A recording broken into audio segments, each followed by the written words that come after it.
Hi there, I'm Pastor Colette, and I wanted to do kind of a little basic tutorial for my ministry today. What I'm doing out here is I am a past retirement age pastor, and I still have the calling on my life. I'm 77 years old plus, but I still want to be able to disciple people. There's so many things in the Bible that we can learn, lessons we can apply to our own lives, and they're things you may not have learned in church. Or you may not have learned them just from reading your Bible. Even if you read it through once in a year and follow a Bible reading plan. There's things we don't know what we don't know. It's all in there, but we have to be able to glean it. And sometimes we need someone to teach us where these passages are that prove um, what's going on. Amen? So that's what I'm trying to do. I have a website which tells you a bit about my background. It's already about 4 or 5 years old, but it shows you a place on there where you can contact me directly. We can either talk by phone or email or texting, Zoom, FaceTime, whatever you like. Because I'm trying to reach out to individuals. I want to get to know you.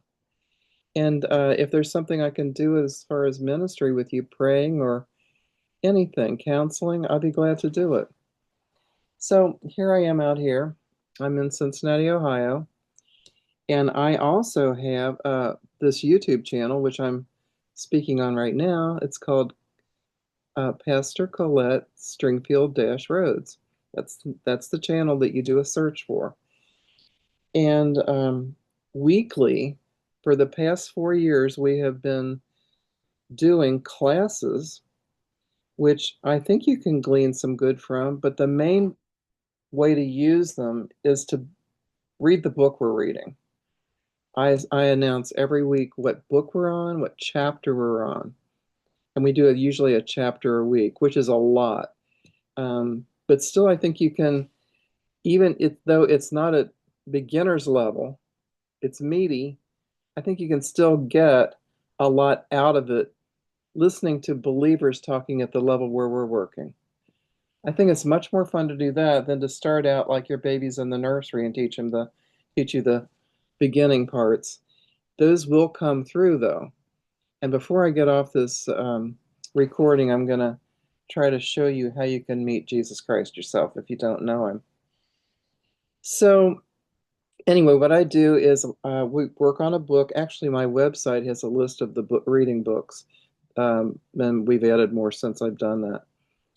But you get a hold of the book, you read the assignment I give that week, and we get together on Thursdays and we discuss it. We go over some questions to see if we got the main points out of the lesson. These are important points, okay? We want to make sure we get the points that in the lesson. We can also discuss any other thoughts we have about the lesson. Personally, you can share your thoughts and feelings and questions. It's a lot to cover in an hour, but we try to keep it concise, or else no one could commit to take the time on a Thursday. So, I mean, everybody's so busy, and if you have free time, you tend to fill it up pretty quickly. So, anyway, if you get the book and you follow us, that would be the ideal way. I have a panel of women that are born again and spirit led, filled with the Spirit, with the Holy Spirit, um, believers and sisters in the Lord that um, are really very, very faithful to this ministry. If it wasn't for them sitting on the panel, we couldn't have the Zoom meeting. It would just be me sitting here talking. And that reaches its limit. So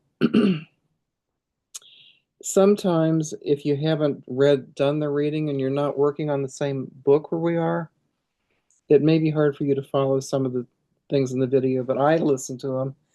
I try to listen to the videos as a person that is just coming into it like you would be, to see if there's anything to be gained, even if you haven't done the required reading.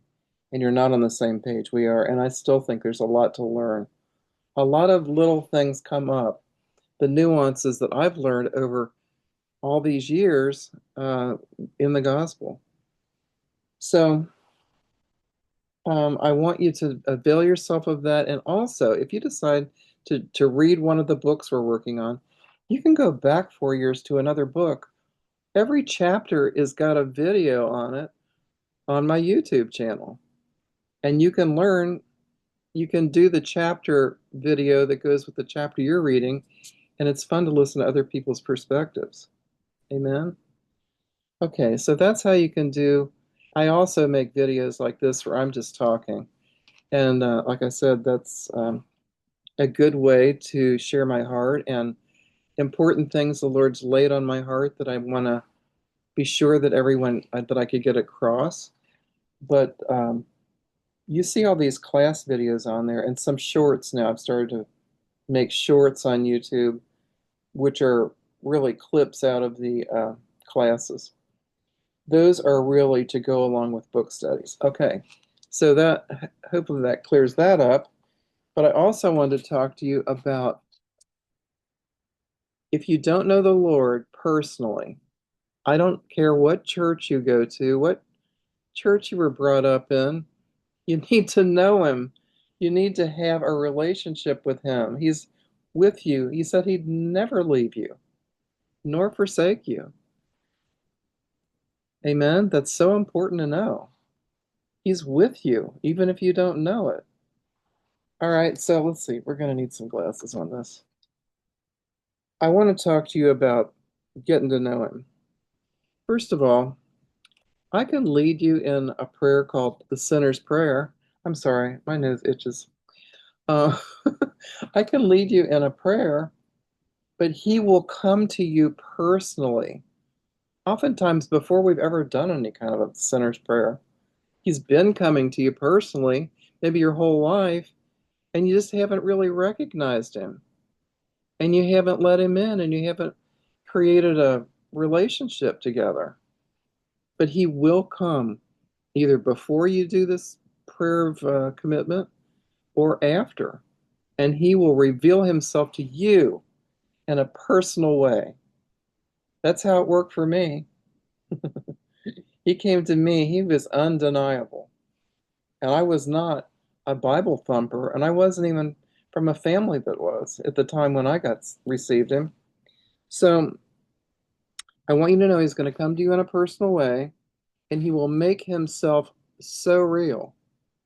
He'll be very real to you. And he'll reach into your heart and he'll pluck your heartstrings. And you'll just, sorry, you'll just want to be with him.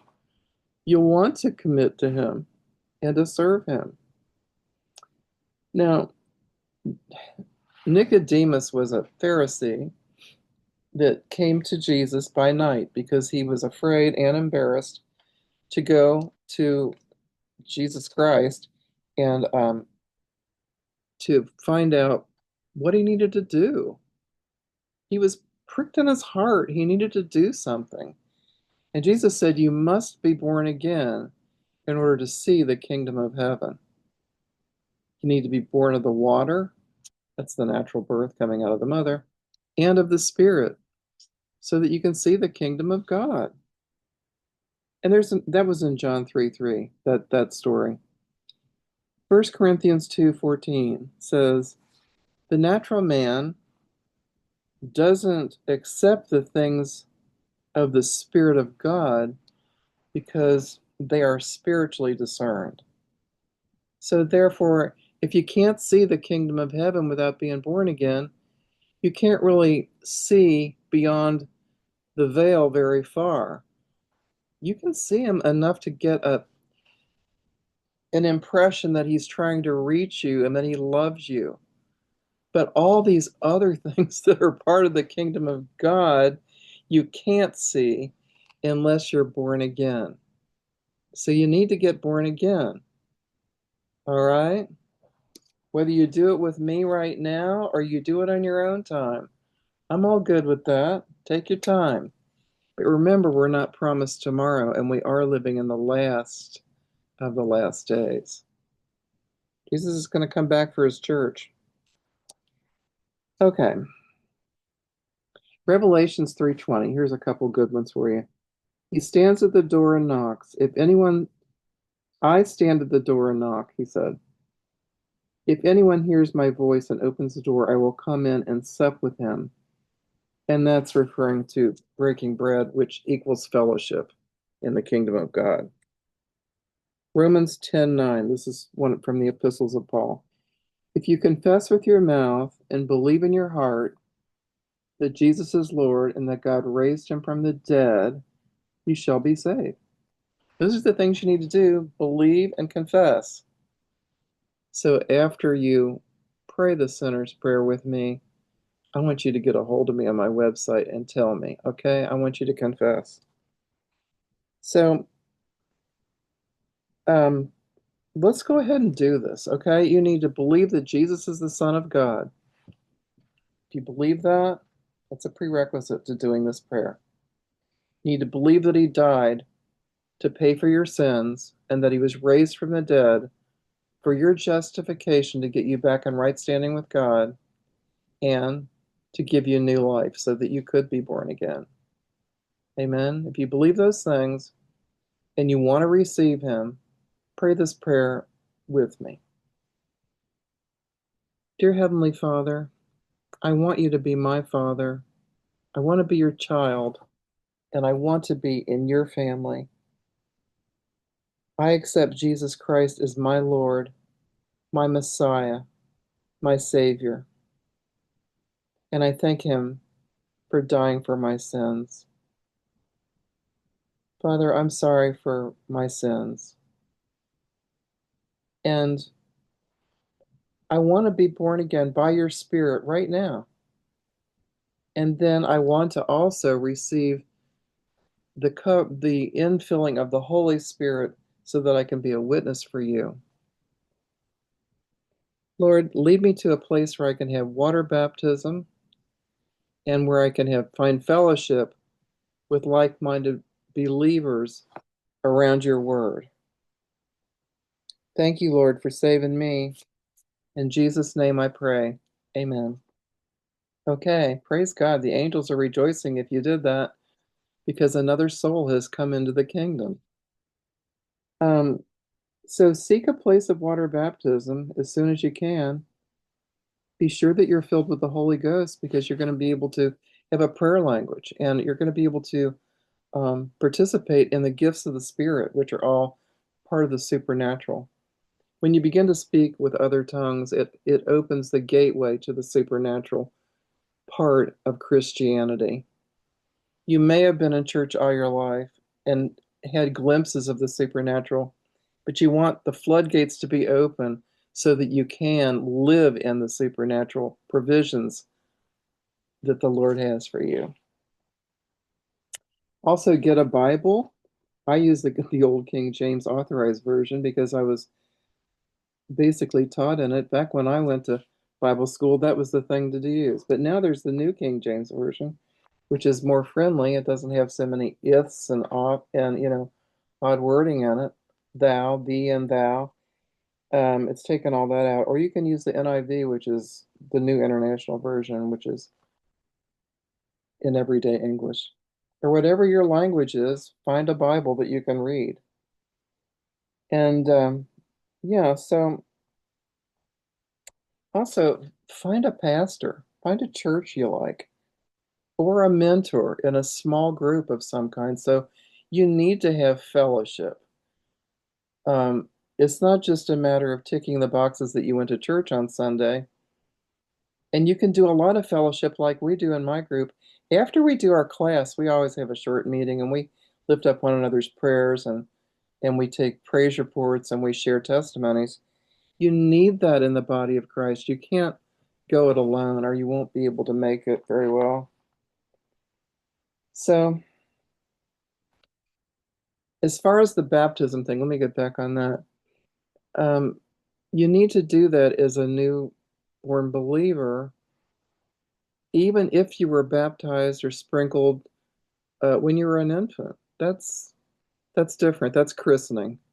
but that does not give you the same um, ordinance that Jesus required of being baptized. He said those that are baptized, it's part of being saved.